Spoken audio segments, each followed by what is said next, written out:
Good afternoon, everyone. Thank you for joining me and welcome to my pilot study presentation on the focus group method. My research question is, how will millennial travel behaviors and attitudes change after the coronavirus pandemic? The aim of my research is to understand and anticipate how travel behaviors and attitudes will be perceived by millennials when there are no longer travel restrictions.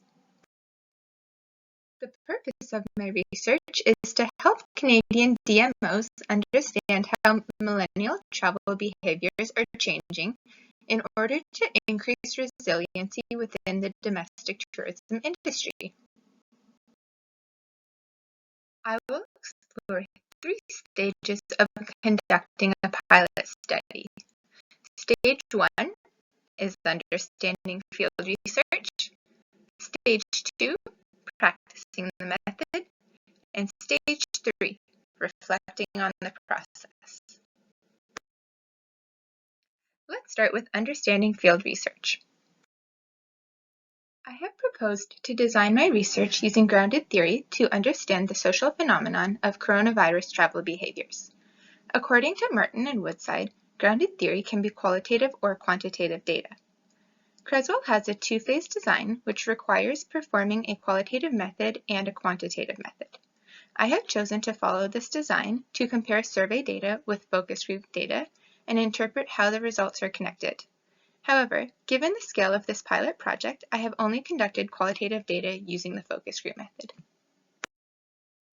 My rationale for choosing to conduct a focus group was derived from Breen's Practical Guide to Focus Group Research.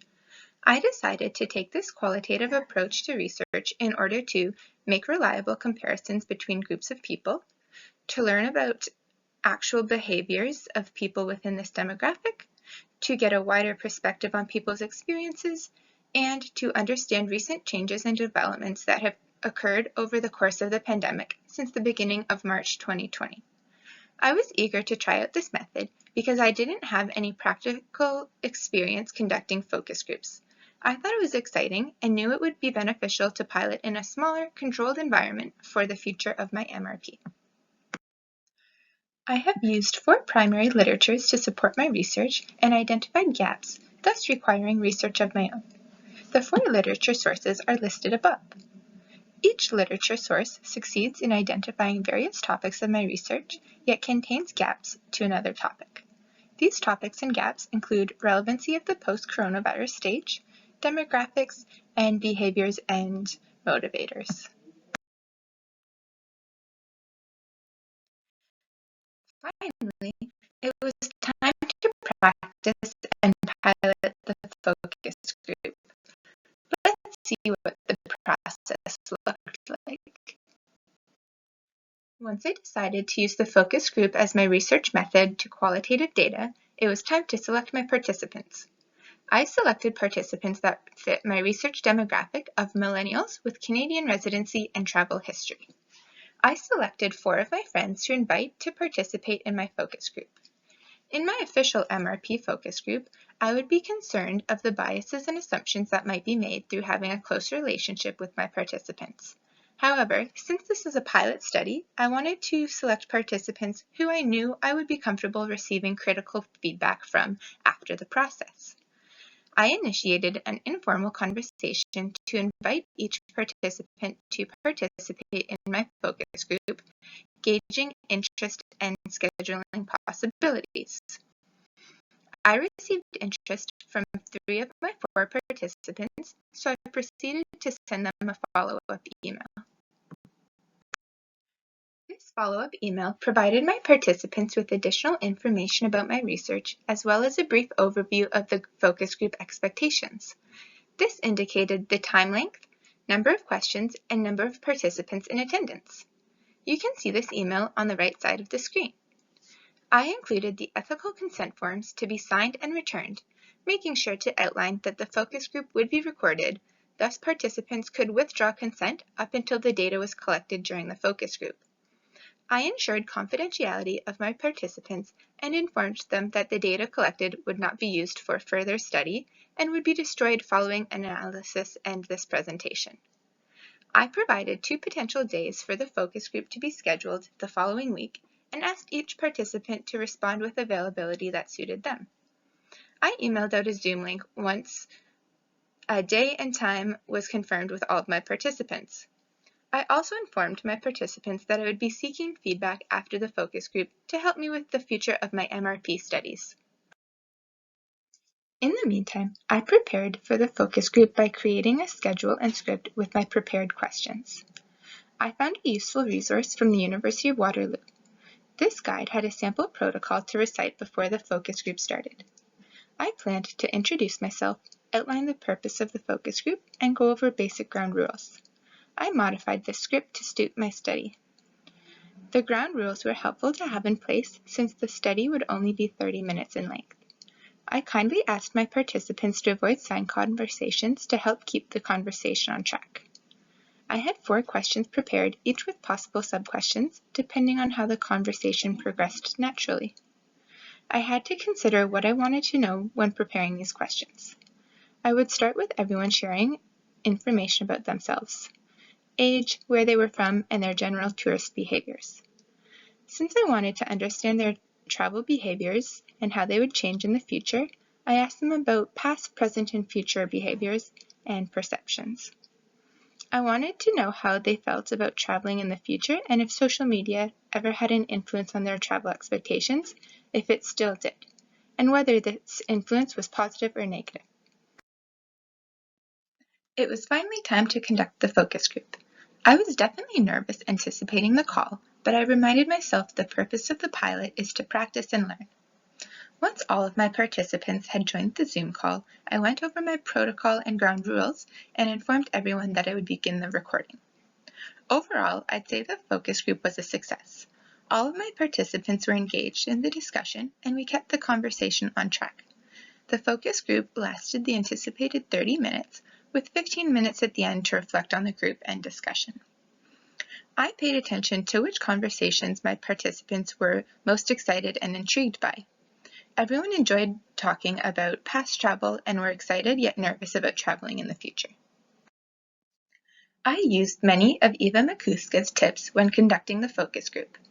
I've recorded the call on Zoom and Otter, so I was able to return to the recordings. I didn't have a designated note taker, which I think was appropriate for the pilot because it would have added an element of unease and intimidation for my participants. I asked for clarification of responses when necessary and asked probing questions to continue the discussion. As Eva Makuska warned, it was challenging to detach myself from previous knowledge of the topic and my participants. To mitigate this, I asked for clarification to responses that I would have otherwise made assumptions for. I monitored the time and informed my participants when there was 5 minutes remaining. After 30 minutes, I concluded the focus group by informing my participants I was stopping the recording. We continued to discuss the outcome of the focus group for another 15 minutes, so I was able to reflect on the discussion. I replayed the recordings once immediately after the call to reflect on my initial instincts and key takeaways, and again more than 24 hours later.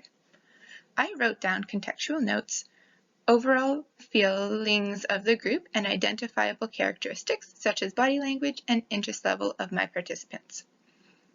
Cleaning my notes and completing my reflection immediately after the call allowed me to get rid of any shorthand and made sure my recollection of what happened was complete.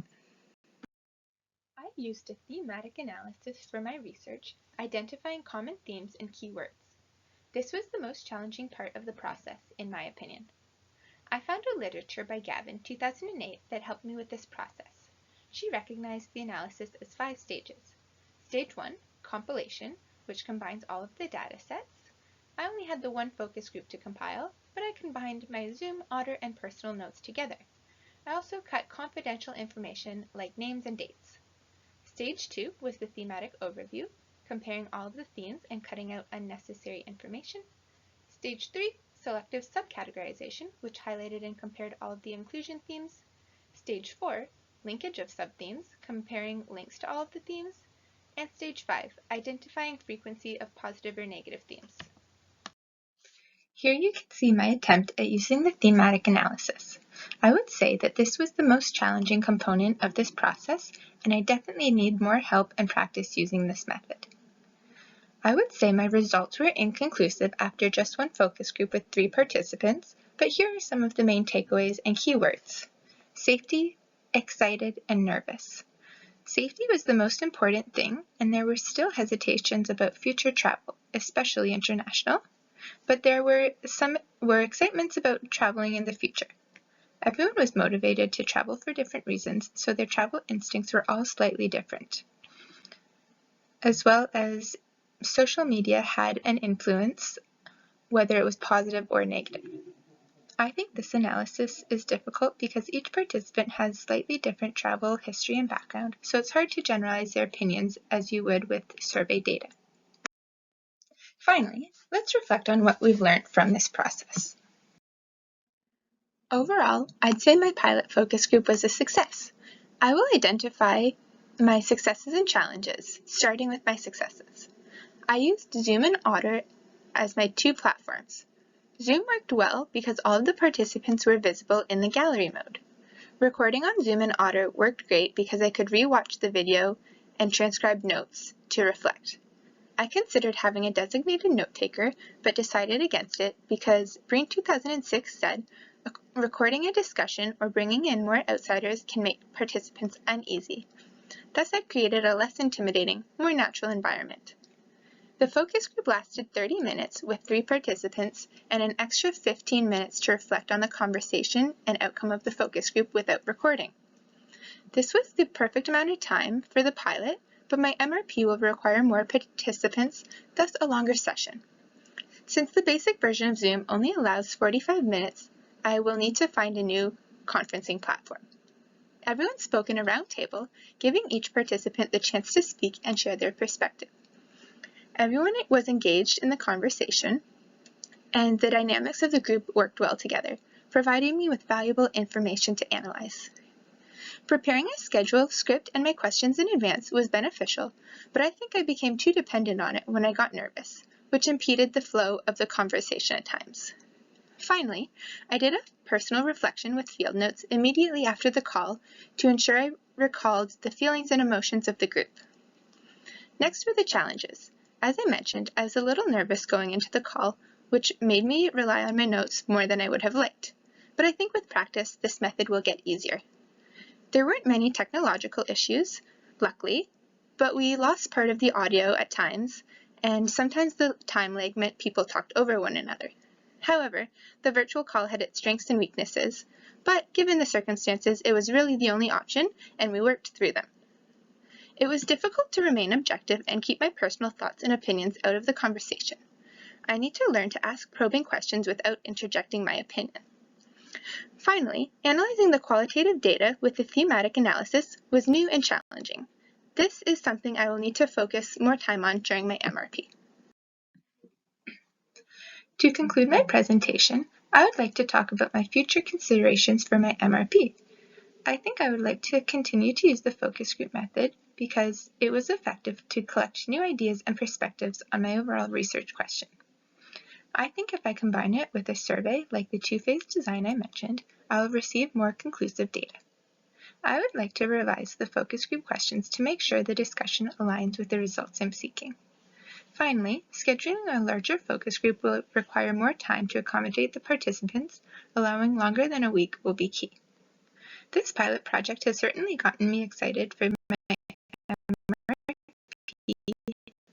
and I'm excited to begin working with Eugene, my faculty advisor.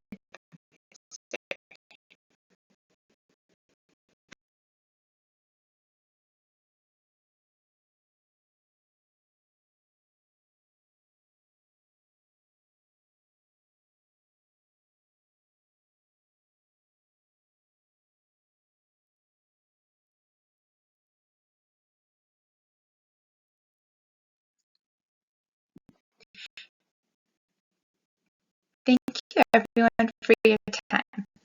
I now welcome the floor for any questions and comments, and I look forward to addressing any further questions in